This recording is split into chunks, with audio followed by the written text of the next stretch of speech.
Ассаламу алейкум, братский чеченский народ. На днях произошел инцидент между мной и братьями соседней республики. Все правильно, черти, блин. Мигалки свои включаются. На языке говорю, я не понимаю, что ты говоришь. Разговариваю, что понятно было, не чеченцы. У кого проблемы? У тебя проблемы? Не считаю ни в коем случае, что оскорбление и нецензурная брань, которая мной была произнесена, это правильно. Всегда сам порицал и пресекал это. И поэтому ради Аллаха хотел бы извиниться перед теми, кого я оскорбил. Мы всегда были братскими народами, нас объединяет одна история, одна религия, соседские отношения, и поэтому не хотел бы стать причиной фитны между братскими народами.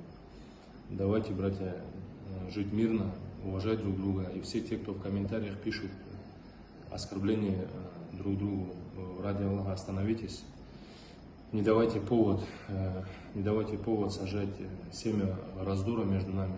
Давайте, наоборот, искать какие-то компромиссы, чтобы больше уважать и переживать друг за друга.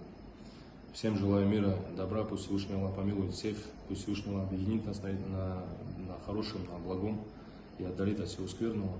Еще раз хотел бы извиниться перед теми, кого оскорбил, не поймите неправильно, эмоции и так далее. В своем роде был определенный повод, но недостаточно для таких высказываний. Поэтому, иншаллах, каждый сын Адама ошибается, но лучше тот, кто исправляется и кается. Поэтому мира, добра всем и ассаламу алейкум.